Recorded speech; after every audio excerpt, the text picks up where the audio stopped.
Bismillahirrahmanirrahim. Assalamu alaikum. We'll continue our topic with fat soluble vitamins. In your last lecture, we read about vitamin A, and today we'll start with vitamin D. Vitamin D is also known as calciferol.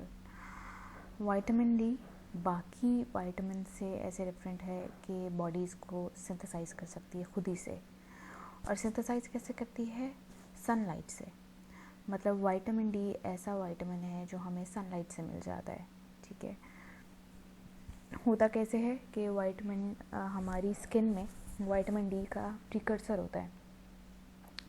Sunlight जब skin को hit करती है, ठीक है, तो वो जो precursor है वो चेंज हो जाता है विटामिन डी की एक्टिव फॉर्म में, और वो फिर ब्लड में आके बॉडी के अंदर वापस बॉडी के अंदर आ जाता है, and then it performs its functions. ठीक है, इसके अलावा कुछ हमें फूड से भी मिल रहा होता है, बट ज़्यादातर आपको विटामिन डी सनलाइट में से मिलता है।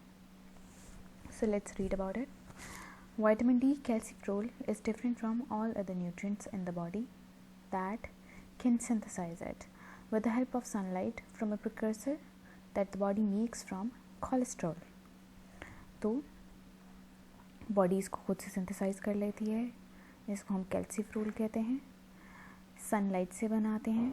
ठीक है, और प्रिकर्सर जो है हमारी अपनी स्किन के अंदर होता है। Therefore, vitamin D is not an essential nutrient. Given enough time in the sun, people need no vitamin D from foods. Ultraviolet rays from the sun hit the precursor in the skin and convert it into pre-vitamin D3.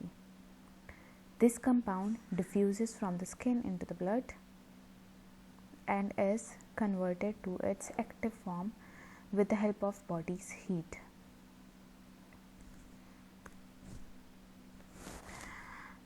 ये एक chart है vitamin D activation का, ये आपको पता होना चाहिए। ठीक है, कि हमें सन से विटामिन डी मिलता कैसे है।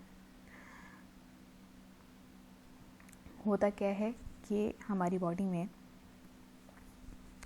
हमारी स्किन के अंदर होता है 7-डीहाइड्रोकोलेस्ट्रॉल। ठीक है, ये एक प्रिकर्सर है जो बॉडी में हमारी लिवर ऑर्गन कोलेस्ट्रॉल से बना रही होती है। अल्ट्रावायलेट राइज इसको हिट करती हैं, अल्ट्रावायलेट लाइट की जो रेज़ हैं, सन रेज़ हैं, वो हिट करती हैं और ये कन्वर्ट हो जाता है प्री विटामिन D3 में। अभी भी ये एक्टिव फॉर्म नहीं है। ठीक है, और फिर ये हमारे ब्लड में आता है और विटामिन D3 में कन्वर्ट हो जाता है हमारी बॉडी हीट से। ठीक है, और इसके अलावा D3 हमें फूड में से भी मिल रहा होता है। ठीक है, फूड में अगर प्लांट फूड से हमें विटामिन डी मिलेगा तो उसको हम अर्गो कैल्सीफेरोल कहते हैं, और अगर हमें एनिमल्स में से विटामिन डी मिलेगा तो उसको हम कॉलीकैल्सीफेरोल कहते हैं। ठीक है, लिवर में जाके वो 25 हाइड्रोक्सी विटामिन D3 बनता है, और किडनीज में जाके वो 125 डाईहाइड्रोक्सी विटामिन D3 बनता है। तो इसको हम एक्टिव फॉर्म कहते हैं। ये विटामिन डी की एक्टिव फॉर्म है।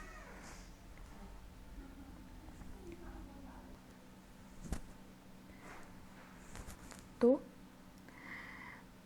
विटामिन डी को हम दूसरा, अगर उसका एक्टिव फॉर्म हो तो हम उसको कैल्सीट्रोल भी कहते हैं, या उसको 125 डाईहाइड्रोक्सी विटामिन D3 भी कहते हैं। ये नाम आपको याद होने चाहिए। 7-डीहाइड्रोकोलेस्ट्रॉल ये हमारा इनएक्टिव फॉर्म है। ठीक है, फूड से हमें अर्गो कैल्सीफेरोल मिलता है, एनिमल्स में से हमें कॉलीकैल्सीफेरोल मिलता है। ठीक है, पहले वो प्री विटामिन D3 में कन्वर्ट होता है, फिर विटामिन D3 में कन्वर्ट होता है, और उसके बाद किडनीज में हमें उसकी एक्टिव फॉर्म मिलती है 125 डाईहाइड्रोक्सी विटामिन D3, और लिवर में हमें कैल्सीडायोल की फॉर्म में मिलता है 25 hydroxy vitamin D3। So let's continue and look at its functions. Vitamin D के बारे में हमें ये याद रखना है कि सबसे ज़्यादा important vitamin D bone growth में होता है। ठीक है, बोन्स की कैल्सिफिकेशन में होता है। अगर विटामिन डी हमारी बॉडी में इनफ नहीं होगा तो हमारी बोन्स सॉफ्ट हो जाएंगी। ठीक है, हमारी बोन्स जो हैं वो स्ट्रॉन्ग नहीं होगी। ठीक है। तो सबसे ज़्यादा इंपॉर्टेंट फंक्शन वाइटामिन का बोन्स में होता है। इसके अलावा और कुछ फंक्शंस होते हैं, लेट्स रीड। दो called a vitamin, the active form of vitamin D is actually a hormone, a compound manufactured by one part of the body that travels through the blood and causes another body part to respond. Like vitamin A, vitamin D has a binding protein that carries it to the target organs, most notably the intestines, the kidneys and the bones. All respond to vitamin D by making minerals needed for bone growth and maintenance available. तो इसमें हमने ये याद रखना है कि vitamin D hormone की तरह एक्चुअली एक्ट कर रहा होता है, ठीक है। बॉडी में ट्रेवल करता है वो, ठीक है, और कुछ स्पेसिफिक साइट्स में जाता है या ऑर्गन्स में जाता है, ठीक है, और वहाँ वो साइट से ऑर्गन्स जो हैं वो कंपोनेंट्स बनाती हैं या वो मिनरल्स बनाती हैं या प्रोड्यूस करती हैं, उनकी आप कह लें रेगुलेशन में इफ़ेक्ट कर रही होती हैं, ठीक है, ताकि वो कंपाउंड्स या मिनरल्स बोन्स को स्ट्रॉन्ग बना सकें, ठीक है, या बोन्स की मेंटेनेंस के लिए अवेलेबल हो। तो विटामिन डी एक्चुअली में हेल्प कर रहा होता है बाकी न्यूट्रिएंट्स को बोन, या आप ये कह लें कि हेल्प कर रहा होता है बाकी मिनरल्स को बोन्स के अंदर कैल्सीफाई करने में, ठीक है, या जैसे कैल्शियम है वो कैल्सीफाई करता है बोन्स को, ठीक है। विटामिन डी के बगैर कैल्शियम ये काम नहीं कर पाएगा, ठीक है। इस तरीके से बाकी मिनरल्स जो हैं बोन्स के डेंसिटी बना रहे होते हैं तो वो थ्रू विटामिन डी बना रहे होते हैं। तो इसका मतलब क्या है, vitamin D as a hormone act कर रहा है। So the role of vitamin D in bone growth. Vitamin D special role in bone health is to assist the absorption of calcium. तो विटामिन डी का actual function क्या है, bones को calcify करना, इसका मतलब है कैल्शियम की एब्जॉर्प्शन इंक्रीज़ करना, और फिर उसके बाद फॉस्फोरस की एब्जॉर्प्शन इंक्रीज करना, thus helping to maintain blood concentration of these minerals। तो करता क्या है, विटामिन डी का काम क्या है कि कैल्शियम और फास्फोरस की एब्जॉर्प्शन इंक्रीज करके उनको ब्लड में लेके आना। The bones grow denser and stronger as they absorb and deposit these minerals. Vitamin D raises blood concentrations of bone minerals in 3 ways. When the diet is sufficient, vitamin D enhances the absorption from the GI tract. When the diet is insufficient, vitamin D provides the needed minerals from other sources, such as reabsorption by the kidneys and mobilization from the bones into the blood. अच्छा, अब आप याद रखें vitamin D का जो basic function है वो है बोन्स की, आप कह लें बोन्स को स्ट्रॉन्ग रखना, ठीक है, बोन्स को डेंस बनाना, ठीक है। विटामिन डी बोन्स को कैल्सीफाई कराता है, विटामिन डी बोन्स के अंदर मिनरल्स जैसे कैल्शियम और फास्फोरस हैं उनको डिपॉजिट कराता है, ठीक है। अब करता कैसे, 3 तरीक़ों से करता है। एक तो जब डाइट सफिशेंट होती है तो वो कैल्शियम और फास्फोरस की एब्जॉर्प्शन इंक्रीज़ कर देता है, ठीक है। जब एब्जॉर्प्शन इंक्रीज़ करता है ये मिनरल्स ब्लड में आते हैं, ब्लड में इनकी सर्कुलेशन इंक्रीज़ करता है, तो ये मिनरल्स फिर बोन्स में जाते हैं। दूसरा क्या करता है, जब डाइट इनसफिशेंट होती है तो किडनी को सिग्नल देता है कि वो रीअब्जॉर्प्शन शुरू करे बोन्स कैल्शियम की, और दूसरा वो क्या करता है कि बोन्स में से मिनरल्स निकाल के उनको ब्लड में रेगुलेट कराता है। देखें कैल्शियम जो है 99% कैल्शियम हमारी बॉडी का बोन्स में होता है और 1% ब्लड में होता है। वो जो 1% है वो ब्लड में होना बहुत ज़्यादा ज़रूरी है। अगर नहीं होगा ब्लड में तो आपका फ़ौरन से न्यूरोलॉजिकल सिम्टम्स हो सकते हैं, ठीक है। तो विटामिन डी का एक्चुअल फंक्शन क्या है कि जो मिनरल्स हैं वो ब्लड में हमेशा सर्कुलेट करते रहें।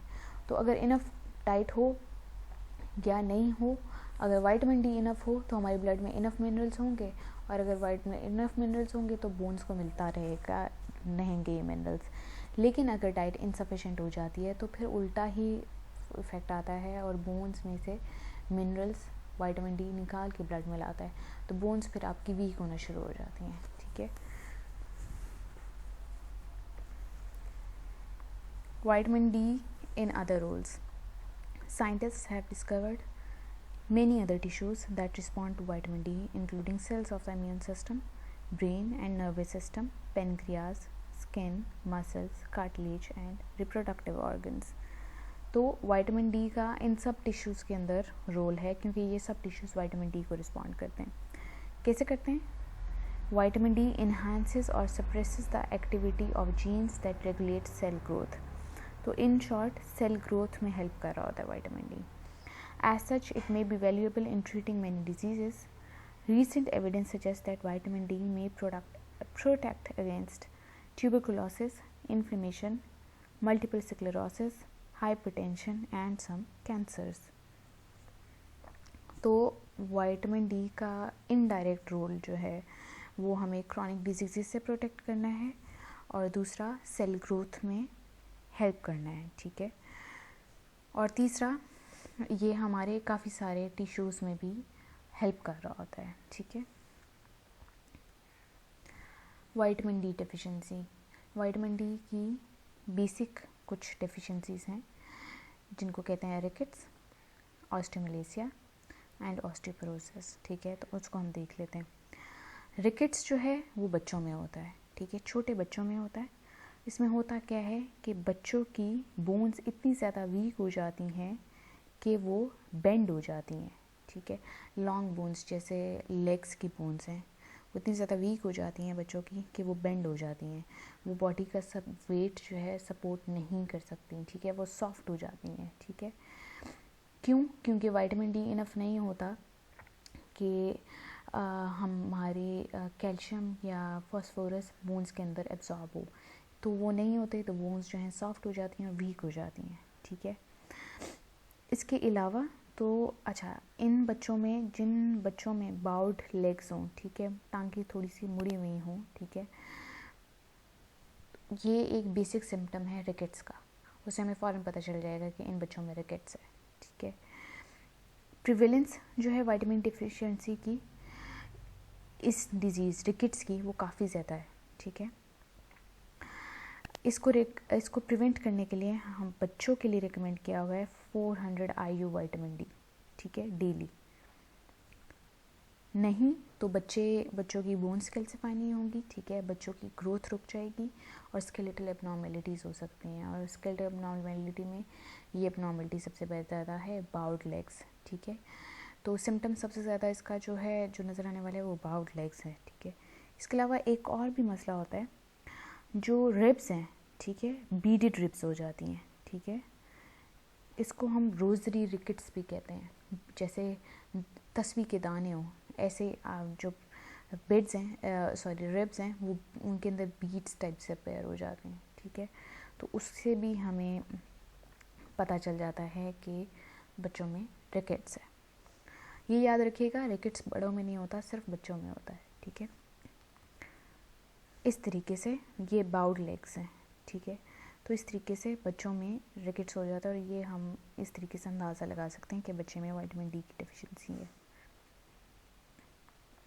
और ये जो है इसको हम रोजरी रिकेट्स भी कह सकते हैं, रिकेट्स भी कह सकते हैं, या हम इसको बीडेड रिब्स भी कह सकते हैं, या पिजन रिब्स कह सकते हैं।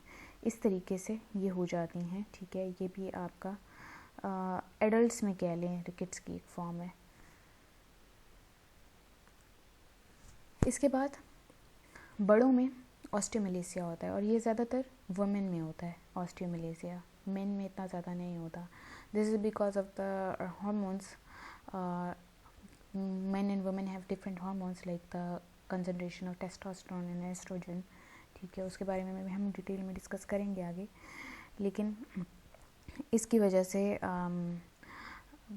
एडल्ट्स में पर्टिकुलरली वुमेन में ज़्यादा ऑस्टियोमलेसिया होता है। इसमें क्या होता है, बोन्स की पुअर मिनरलाइजेशन होती है, ठीक है, और बोन्स सॉफ्ट, फ्लेक्सिबल, ब्रिटल और डिफॉर्म्ड हो जाती हैं। फिर osteoporosis. Osteoporosis reduced bone density है, ठीक है। रिड्यूस्ड बोन डेंसिटी का मतलब है कि बोन्स हल्की हो जाती हैं, ठीक है। आपकी अगर बोन्स का स्ट्रक्चर देखें माइक्रोस्कोपिक, ठीक है, तो वो इस तरीके से होता है, जाल होता है, ठीक है। इस तरीके से वो पूरा का पूरा बोन्स में एक जाल होता है, ठीक है, ऐसे करके, ठीक है, इस तरीके से जाल होता है। तो जितना ज़्यादा ये जाल भरा हुआ होगा, ठीक है, उतना ज़्यादा हम कहेंगे कि बोन की मिनरलाइजेशन हुई है। जितना जाल ये कम होगा उतना हम कहेंगे कि बोन में रिड्यूस्ड डेंसिटी है, ठीक है। तो ये कैसे होता है? ये विटामिन डी की वजह से होता है। ऑस्टियोपोरोसिस जो है आप कह लें सबसे पहली स्टेज है, ये तब होती है जब कैल्शियम आप कम लें और विटामिन डी आपकी बॉडी में कम हो। तो ऑस्टियोपोरोसिस स्टार्ट हो सकता है, ठीक है, जिसमें आपकी रिड्यूस्ड बोन डेंसिटी होते होते इतनी कम हो जाए कि इजीली फ्रैक्चर्स अपेयर हो जाते हैं। कोई भी हल्का सा भी बॉडी भी स्ट्रेन पड़े तो आपकी बॉडी में फ्रैक्चर्स आ जाते हैं, ठीक है। So this is it.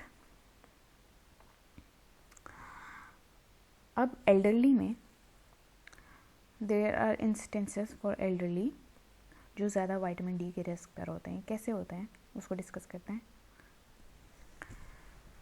Usually आपको सनलाइट ले लेनी चाहिए, ठीक है, अगर आप चाहते हैं कि विटामिन डी आपकी इनफ हो बॉडी में, ठीक है। तो अक्सर औक़ात ऐसा होता है कि वो एक तो विद एज आपकी स्किन में इतना ज़्यादा विटामिन का प्रिकर्सर नहीं रहता, ठीक है। तो body is not available to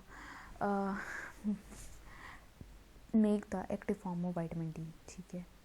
और दूसरा इसमें ये इफ़ेक्ट भी आता है कि एल्डरली अगर घर में रहें और घर से बाहर निकलें ही ना पूरी सर्दियाँ, ठीक है, सर्दी की वजह से, ठीक है, तो उनको बिल्कुल भी आपको उनको सनलाइट नहीं मिलती, तो उनमें फिर विटामिन डी की डिफिशिएंसी का चांस और ज़्यादा बढ़ जाता है। एक तो वैसे भी बोन्स वीक होती हैं, अगर उस पर ऊपर डबल डिफिशिएंसी हो जाए विटामिन डी की तो और ज़्यादा मसला होता है, ठीक है। और स्पेशली वो एल्डरली जो ऐसे इन्वायरमेंट में या एरियाज़ में रह रहे हों जहाँ पे ज़्यादा फॉग हो, जहाँ पे सन ज़्यादा ना निकलता हो, जो शेडेड एरियाज़ हों, ठीक है, तो वहाँ पे विटामिन डी की डिफिशिएंसी और भी ज़्यादा हो सकती है। तो होता क्या है कि अगर आप डेली सिर्फ 15 मिनट्स की भी धूप में बैठ जाएं, ठीक है, तो आपके लिए इनफ है vitamin D for a month, ठीक है। तो अगर आप गर्मियों में भी इनफ धूप ले रहे हों तो सर्दियां आपकी आराम से गुजर सकती हैं, क्योंकि बॉडी विटामिन डी स्टोर कर लेती है अपने अंदर, ठीक है।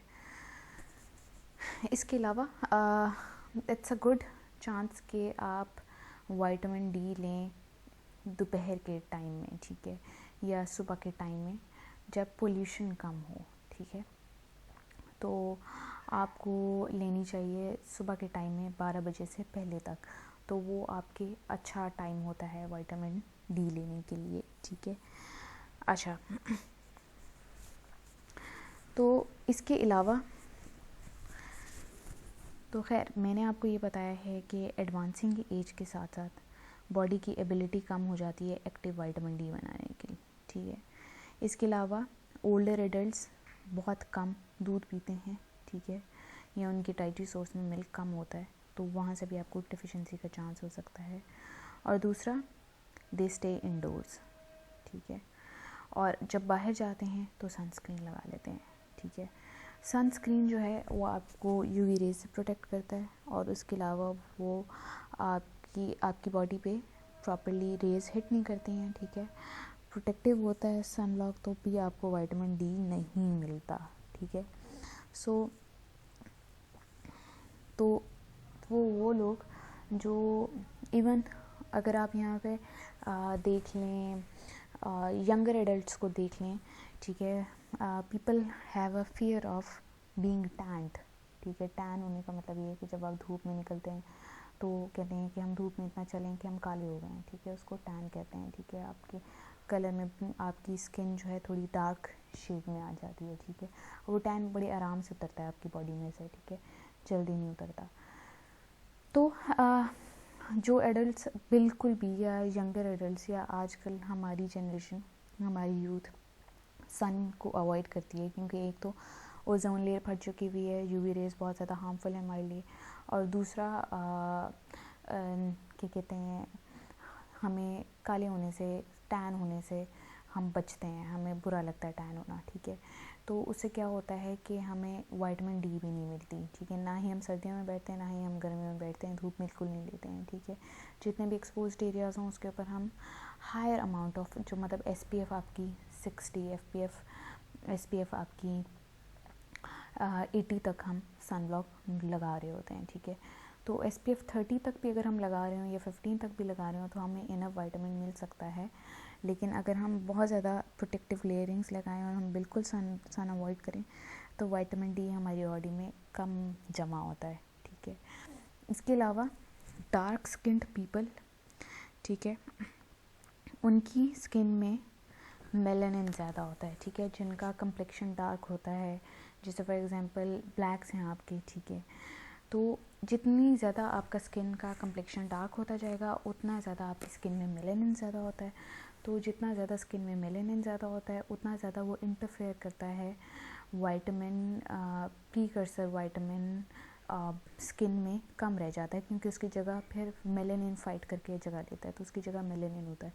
तो प्रीकर्सर आपकी बॉडी में कम होता है, तो फिर डार्क स्किन पीपल को चाहिए कि वो ज़्यादा देर धूप में बैठें ताकि उनको विटामिन डी इनफ मिल सके, ठीक है। तो क्योंकि इसकी कॉन्सिक्वेंसेस ये हैं कि बोन लॉसेस होंगे और आपकी बॉडी में फ्रैक्चर ज़्यादा अपेयर हो सकते हैं। So we should take vitamin D enough in the sunlight. अगर विटामिन डी एल्डरलीज में बिल्कुल ना हो और हम उनको सप्लीमेंटेशन देना शुरू करें तो उससे ब्लड लेवल्स विटामिन डी के बढ़ जाते हैं, बोन लॉस कम होता है, मसल परफॉर्मेंस नॉर्मल रहती है, ठीक है, और and there are lower risk of falls and fractures. अच्छा, ये बात याद देखिएगा, आपको हमेशा पता होगा कि बूढ़े लोग अक्सर गिर जाते हैं, ठीक है। मतलब वो ज़्यादा गिरते हैं एडल्ट्स के कंपैरेटिवली, और बूढ़े लोग ही ससेप्टेबल होते हैं गिरने से। अक्सर आप सुनेंगे नानी दादी वगैरह या कोई भी ओल्डर एज एडल्ट्स हों, ठीक है, या एल्डरली हों, आप अक्सर देखेंगे कि वो गिर जाते हैं और फिर तेल भी लाइक के उनकी हिप बोन टूट जाती है या उनकी टांग में फ्रैक्चर्स आ जाते हैं या उनकी बैकबोन में कोई ना कोई फ्रैक्चर आ जाता है और वो चलना फिरना उनके लिए ज़्यादा मुश्किल हो जाता है, ठीक है। तो जब आपकी बॉडी में बोन डेंसिटी कम होती है तो भी you are more susceptible to falls, आप ज़्यादा गिरेंगे क्योंकि आपकी बॉडी प्रॉपर्ली बैलेंस नहीं मेंटेन कर पाती, ठीक है, क्योंकि आपका बोन स्ट्रक्चर स्ट्रांग नहीं है, आपका स्केलेटन स्ट्रांग नहीं है आपके वेट को उठाने के लिए, ठीक है। तो आप ज़्यादा गिरते हैं और अगर ज़्यादा गिरेंगे तो आपके फ्रैक्चर्स होने का भी ख़तरा ज़्यादा होता है क्योंकि आपकी बोन्स पहले ही कमज़ोर हैं। सोर्सेज ऑफ विटामिन डी, तो सनलाइट के अलावा फूड्स में अगर हम सोर्सेज देखें तो सबसे ज़्यादा तो आपको विटामिन डी मिल जाता है सनी रीजन्स में, ठीक है, जहाँ पे सन ज़्यादा निकलता है, तो वहाँ पे आपको इजीली घर से बाहर निकलने से ही आपको विटामिन डी मिल जाता है, ठीक है। लेकिन वो लोग जो नॉर्दर्न एरियाज़ में रहते हैं, पर्टिकुलरली क्लाउडी एरियाज़ में, उनको at least 2 cups of vitamin D fortified milk लेना चाहिए, ठीक है। फोर्टिफाइड मिल्क आपको मिलता है, अवेलेबल है, ठीक है। फोर्टिफाइड का मतलब मैं आपको पहले ही बता चुकी हूँ, ठीक है। कोई न्यूट्रिएंट किसी फूड में ऐड कराना जो कि नेचुरली उस फूड में प्रेजेंट नहीं होता उसको फोर्टिफिकेशन कहते हैं, ठीक है। तो मिल्क में रीज़नेबल तरीका यही है कि मिल्क के अंदर ही विटामिन डी डाला जाए ताकि मिल्क के अंदर जो कंपोनेंट्स हैं वो इजीली एब्जॉर्ब हो सकें क्योंकि विटामिन डी उसके अंदर होता है, ठीक है। तो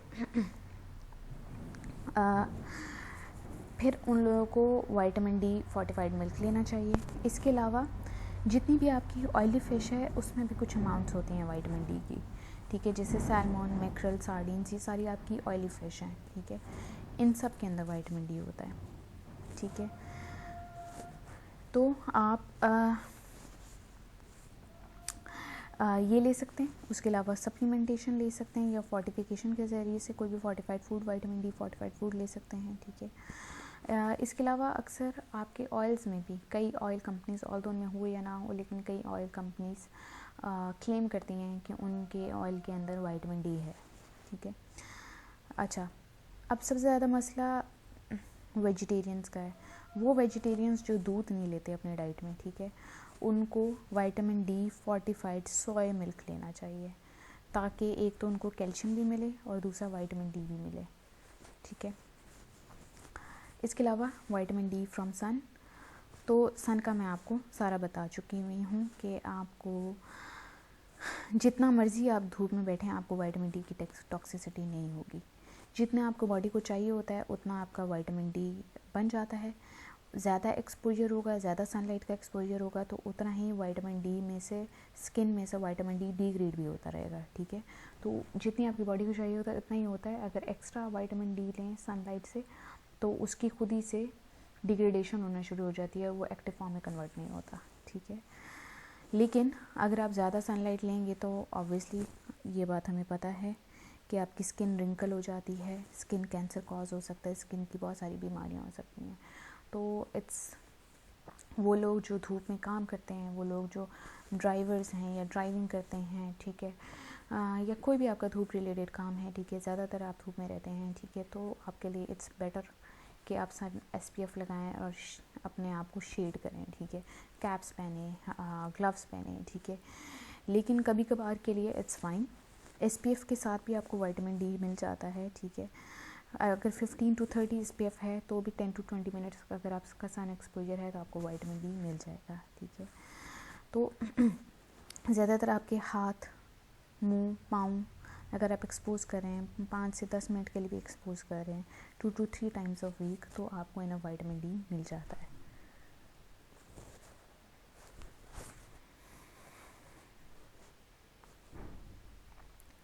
विटामिन डी की डिफिशिएंसी विंटर्स में प्रिवेलेंट होती है, ठीक है। तो अगर आप समर में the body's vitamin D supplies from summer synthesis alone are insufficient to meet winter needs, ठीक है। अगर आप की सर्दियाँ बहुत देर तक हैं और आप सर्दियों में बिल्कुल बाहर ना निकलें तो आपको विटामिन डी की डेफिशिएंसी हो सकती है। लेकिन अगर आप इनफ समर में निकल रहे हैं, ठीक है, और if you don't stay indoors तो आपके लिए इनफ है विटामिन डी, ठीक है। So this is it for vitamin D. Revise कर लेते हैं। आपको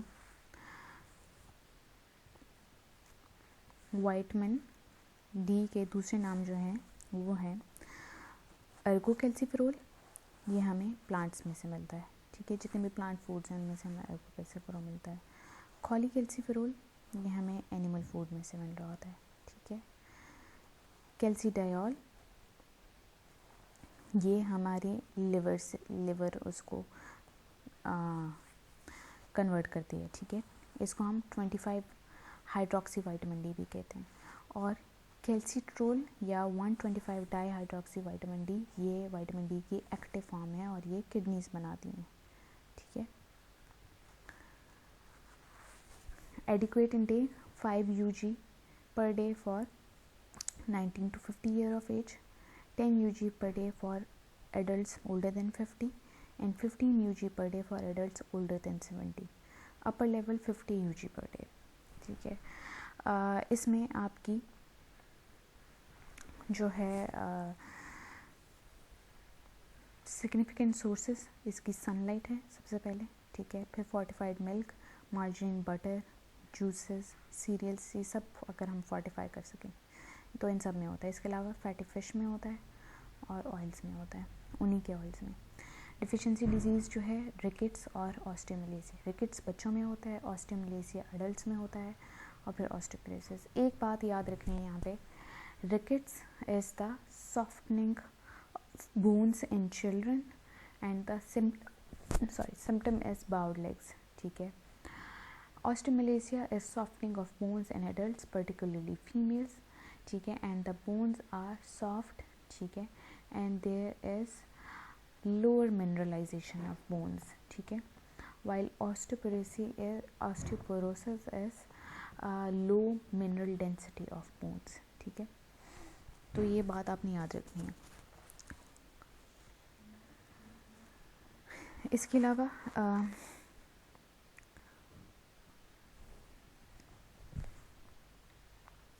इसके अलावा एक और भी होता है, उसको हम कहते हैं डिफॉर्मिटीज़ आपके रिब्स में हो जाते हैं, जिसको हम बीडेड रिब्स या बाउड रिब्स या नॉब्स ऑफ रिब्स भी कहते हैं, ठीक है। अच्छा, so this is it for vitamin D. Next will continue with vitamin E and K, but this is it for today. Thank you for your concentration. अल्लाह हाफ़िज़।